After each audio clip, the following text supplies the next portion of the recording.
Welcome to the Rising for Women podcast. I'm your host, Lisa Merlo-Booth, and I believe the world will be changed for women when we change how we walk in it. So each week, we're going to have hard conversations. We're going to explore new options. Some of them are going to be hard options, and we're going to have some real, straight talk. We're going to do that because I have faith that women can handle it.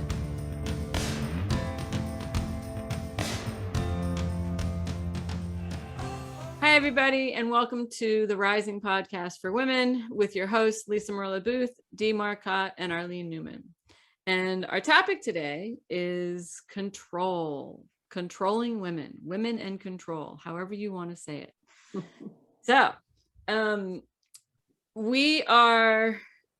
there's a continuum around control, and from like nitpicky and micromanaging to extreme super jealousy and, like domestic violence. We're not on that end. We're going to talk about the micromanaging control end.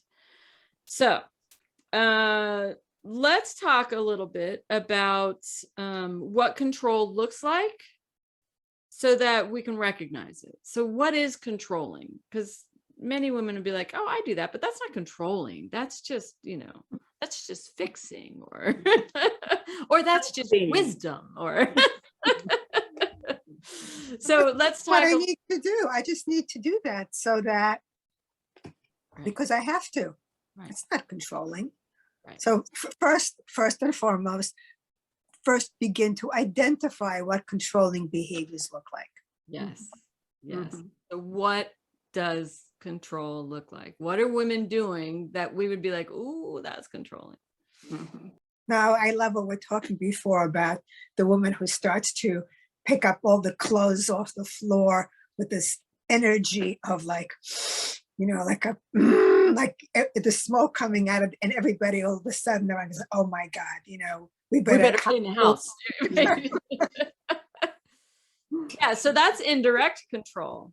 Right? Mm-hmm. She's not directly saying, oh, get over here and pick up these clothes now. Instead, her whole energy is getting people to do what she wants them to do, because they're like, oh no, mom's mad. You better hurry up, get in there now and go clean up those clothes. Mm-hmm.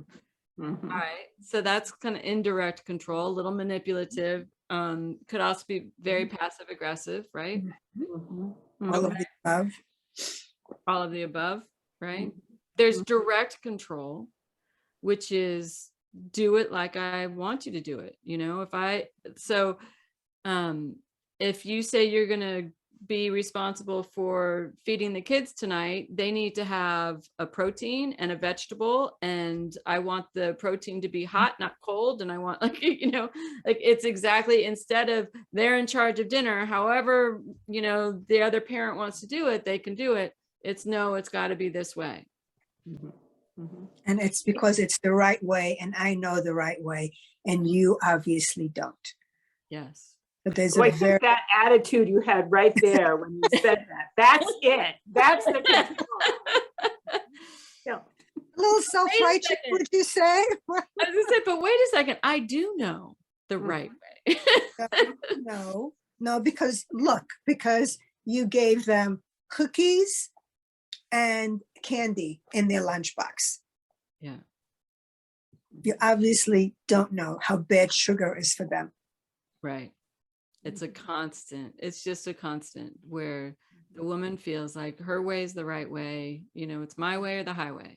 And it's not because I'm being, whatever. It's not because I'm being self-righteous.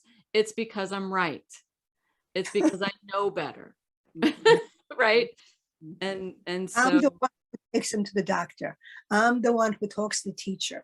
I know it. You don't. You don't come to all these visits. You don't come to all these meetings. You don't know. I know. Therefore, I have the right to be in charge here and know what's best. Yeah. That's the attitude. We are going to have so many women being like, woo, they're going to be like, wait, I do those things, and I do know better, and it is better. Okay, so we're already getting into this.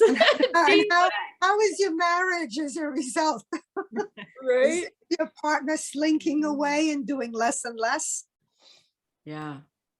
Yeah. Like the funny thing about control is that nobody likes to be controlled. Nobody No, likes to be told what to nobody. do. No. So it might feel good on your end, and you might be quote unquote right. Right. Right. Okay, so it shows up as righteous. It can be very righteous. You can not only, we say righteous, you may feel, no, wait a second, I am right. It, like, really, this is the way to do it. Like, Mhm. this is the tricky part of control, is what's so hard. So it can show, you can do it indirectly. You can get pissed, kind of pissed off. You can get pissy with them in an effort to get them to do something. It can be manipulative. You can kind of guilt them into doing things your way. You could be like, I mean, a simple example of that is like, hey, I really want to go, let's say your partner says, I really want Chinese food today. And you're like, well, I guess you could even, I mean, it's not, it's not really my favorite, but I mean, if All right. Okay. If you really want to. you want to, and then they're gonna be like, all right, never mind, that's fine, I can get it some other time. Oh, really? Okay. That's manipulative control. Okay. You're gonna get things your way, one way or another. I mean, you can do it nice, and you can do it, cutesy, and you can do it mean, and you can do it firmly. There's a lot of different ways to go about it, but in the end, it's about, I want this my way. This is the right way. What you're doing is wrong, or it's not enough, or it's not accurate, and I'm annoyed. So get it done my way. And let's not The forget why guilt. question. Let's not forget the guilt. Using guilt to get your way. Right. Yeah, totally. What were you saying, Dee? The why question. Well, why are you doing it that way?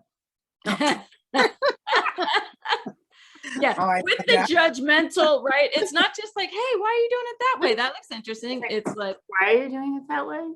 dot, dot, dot, dummy, right? Idiot. Right. Exactly. Don't you know how to think? You idiot. Yeah, exactly. Everybody knows it's not done that way, Okay, so yeah, this shows up in a lot of different ways. Let's talk a little bit about what we think causes control. And there's a couple different theories out there. What I often tell my clients is that I believe control is a lot about anxiety. It's about, I'm afraid X is going to happen. And let's say I'm afraid that my kids are going to, get diabetes if they eat a lot of sugar all the time. So what I'm going to do is I'm going to make sure they eat no sugar. I'm going to make sure they can have one candy a week or a day. That's it. And that candy is going to be sugar free or whatever, because, oh my gosh, diabetes, I don't want them to have that. And so in order to manage that anxiety, they micromanage the world rather than managing their anxiety. And that could be about extreme in a way, like what you're, that idea that, okay, rather than like what's a reasonable amount of sugar, it's all, so there's that kind of extreme kind of response to the anxiety. Exactly. Yeah. And so it's really about micromanaging everybody else. And it can be on a big, level or a small level. It can be about, you got a party, you're going to be throwing a party on Saturday and you're afraid that you're going to forget something. So you're like, you have this list and you tell you need to do that and you need to do that. And I need it by 5 today. And you start getting angst and you start micromanaging everybody so that nothing drops in that party and the party is just perfect. And well, it's not only they have to get it done by 5, but they have to get it done your way. Your way by 5. Right. So that's also the control part. So it's not just blah, blah, blah, blah, blah. But it's like each one of those, you have to know exactly how I would have done it and do it that way. Right. And if you don't, I start feeling really uptight. I start Right. feeling, Right. it starts really bothering me. I had I had a friend, and it was funny. One of the pictures in my office would go crooked, and every time she'd come in, she'd fix it, and she'd fix it. And I'm like, oh my gosh, let it be. She's like, I can't. And so it has to be done. And it's got to be your way. And you're anxious if it's not. You either have to fix it yourself, or you're going to get them to fix it. But it's very tough for you to let it be. Okay. And then there like very common experiences like driving, right? If you don't like when somebody else is driving and you start to micromanage, like, oh my God, you're driving too fast, slow down.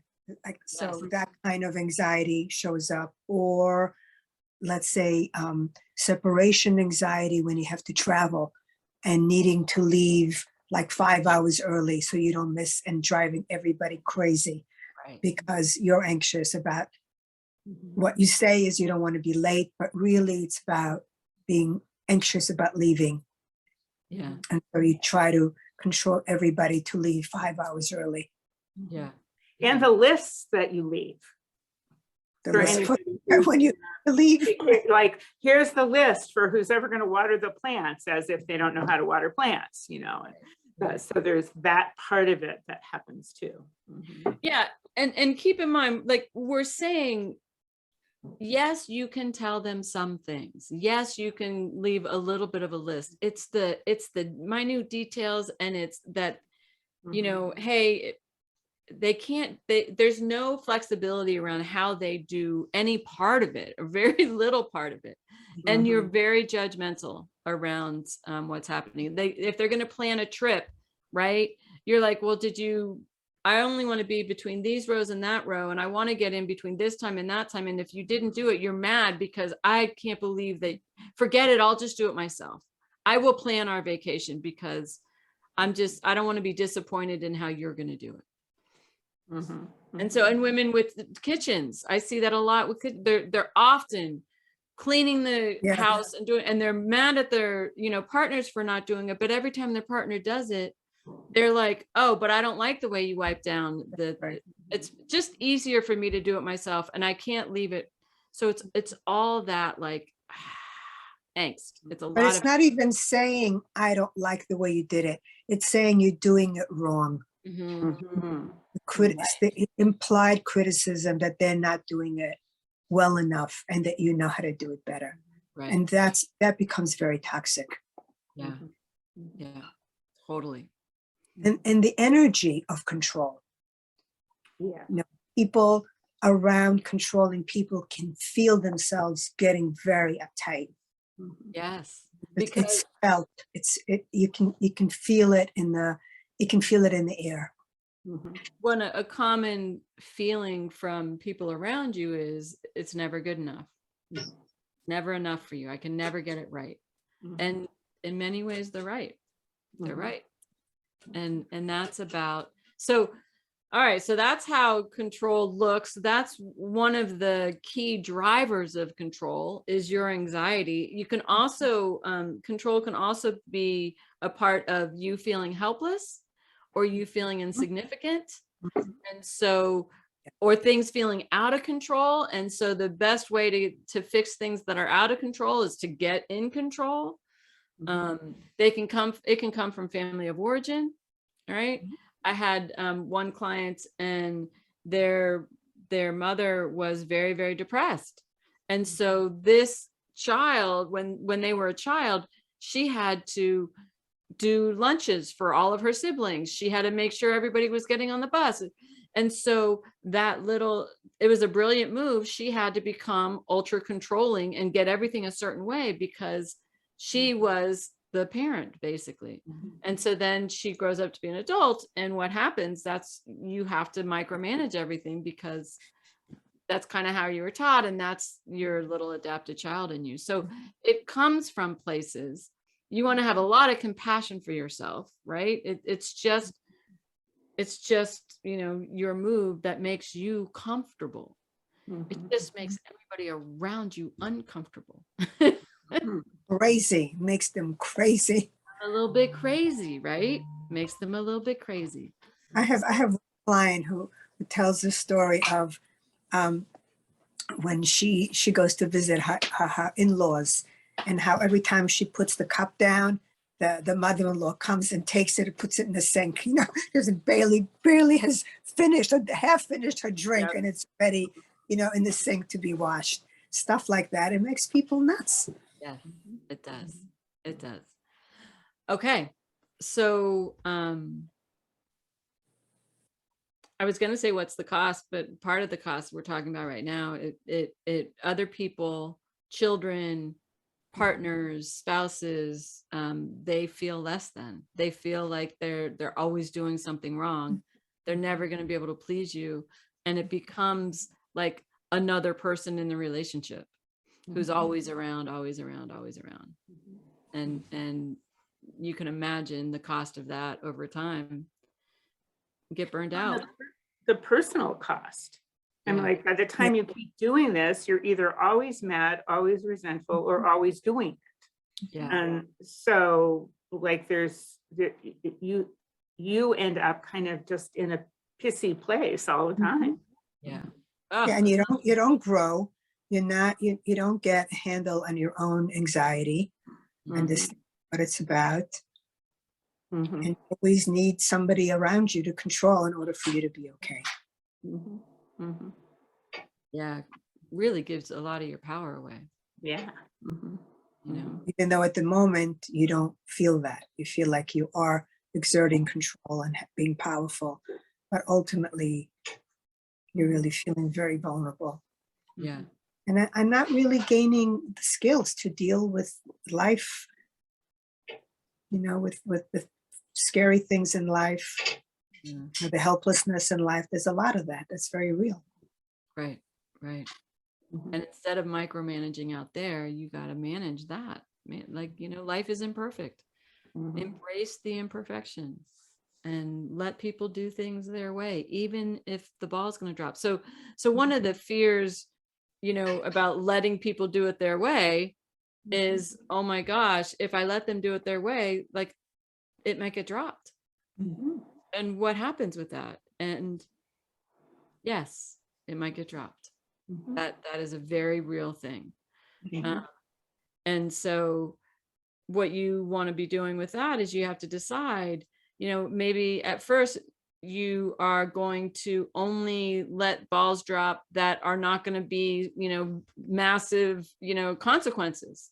Mhm. So the dishwasher gets loaded differently. Okay, so what? Not every, I don't know, knife is going to be washed. Okay. You could say to them, you can load it however you want. And then if it doesn't get clean, my request is that you clean it. I'm not going to clean up the stuff that doesn't get washed. Or you run the dishwasher again. I don't know. But Yeah. let things drop. Mhm. So that's If the towels aren't folded a certain way, that like, okay, nobody's going to die with that. It's kind of like learning to let go and see that nothing horrible happened in these smaller places. right. Right. And don't beat yourself up for letting it go. Right. Don't be sitting there like, oh my God, they folded the towels like that, and my friends are coming and they're going to see that, and oh, am I a bad person for not knowing how to do? Mhm. Let it be. Let it be. Mhm. So, okay. So working it is, well, one, recognizing it always starts with consciousness. Are you controlling? How does your control step in? What is the angst that's driving you to be controlling about this particular issue? So get conscious, watch it, pay attention. What else? And Well, know that the issue is with you, and what skills do you need to learn so that you can better manage your anxiety, control how you react to things. Yeah. Right. So when you just said like manage your anxiety, once you recognize, you're aware of the control and how it shows up, then in the moment, like when you start telling somebody to do it a certain way, or being on people or complaining how it's done, stop, pause, like, okay, what am I afraid of? And, or what's my angst? And instead of micromanaging the world out there to calm your anxiety, take that deep breath, slow yourself down, slow your heart rate down, and manage your anxiety. Do not get them. It's not their responsibility to make you feel better or less anxious. That's right. You get that yourself, even if they don't do the thing you want them to do. Mhm. A lot of breathing, a lot of slowing down, right? Mhm. Mhm. And non-judgment, Mhm.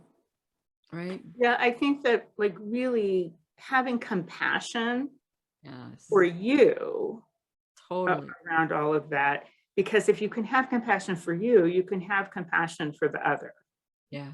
You know, it's kind of like, oh, they did the best they could or whatever.